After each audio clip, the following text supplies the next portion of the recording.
Hey, this is Joel from Flux Digital Marketing, and today I want to give you 3 ways to instantly improve the quality of your writing. Now, these are ridiculously simple, but most people do not do them. So I'm going to walk you through not only what they are, but also some examples for each one. So the first one is to simply use shorter paragraphs, 2 to 3 sentences per paragraph max.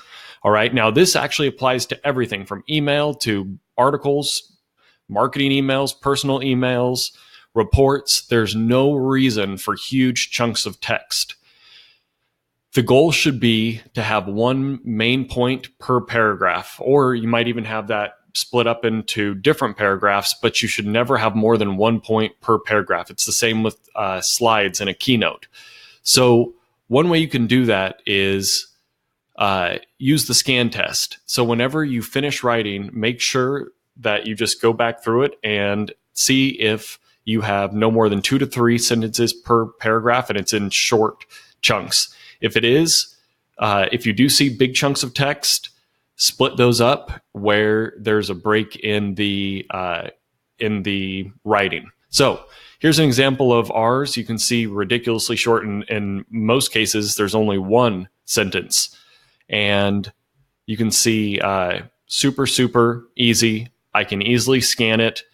I don't have any huge chunks of text, okay? So, and then I also have pictures and other things breaking it up.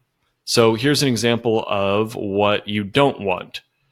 I'll give you 2 quick examples. So these are just random. I don't know anything about the blog. I'm sure the content is good, but just as examples, okay? So here, these are big chunks. It's very uninviting. You don't even want to really dive in when you're looking at this because it's overwhelming, right? This isn't bad where they have this BIA or whatever, this kind of list, but it still is huge chunks of text.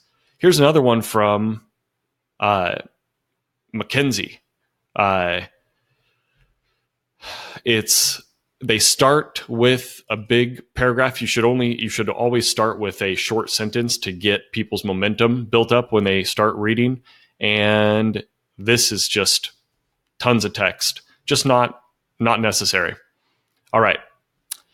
Let's look at the second thing. Use subheadings.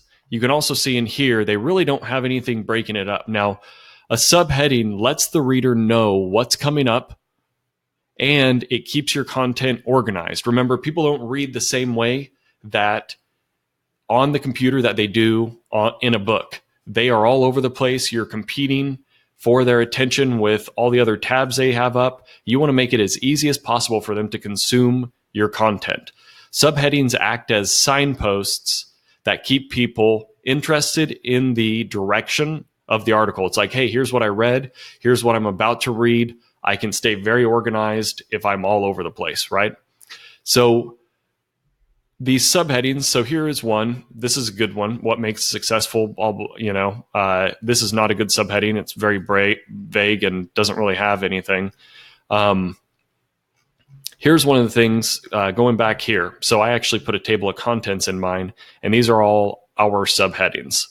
And one thing that is really helpful is to use a verb at the beginning to make your subheading actionable, like create SMART goals, research, build your content roadmap, plan, determine, always be optimizing. So these are really easy to understand. And another big rule is be clear over clever, okay? You're not the New Yorker. You're not trying to... you can get away with that in a magazine, and a lot of people see that, and it is fun.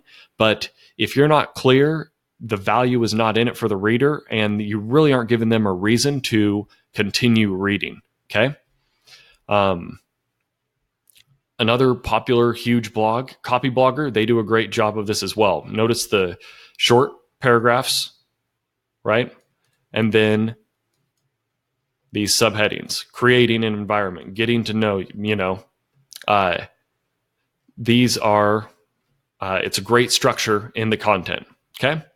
Last but not least, trim the fat, cut the vague words from your content. This is the one that gets is kind of the biggest pet peeve for me, but I am also I'm guilty of doing it because it is so easy to leave little words that clutter up the writing and don't really add anything, and in fact really detract from your writing and the value of it.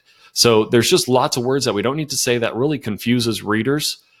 And Whitney, my content manager, I'll add a link, but she wrote a great post on some ways to unclutter your writing. And one of the big things is just getting rid of useless adverbs. We use them a lot when we're talking, but they're not necessary when you are writing. Things like totally, completely, absolutely, actually, literally. You take that away, and if it doesn't change the meaning of the sentence, you probably don't need it. Okay. Other things like other vague words like stuff and things, just placeholders for really something better. Grab a thesaurus and really look at doing a better job of explaining those, because if it is important enough to share with your audience, it's important enough to describe better. All right. Also avoid things like overused cliches and like things with the word that turn things into passive instead of active content. So here's a quick example of that. This is the best lunch spot that I have ever been to, versus this is the best lunch spot I've ever been to. You don't need that in there. You can just take it out. It will not change the meaning. One tool that I like to use, here's a little bonus, is called Pro Writing Aid. And they have a free version. That's great. This is the paid version.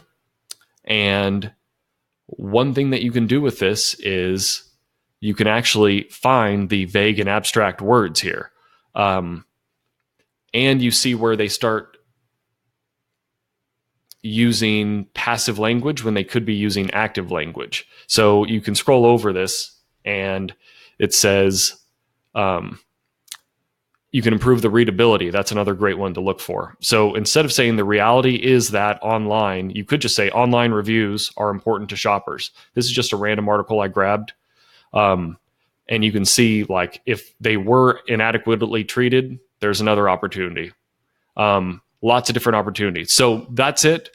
1, shorter paragraphs. 2, use subheadings. 3, avoid those meaningless words. Hope that was helpful.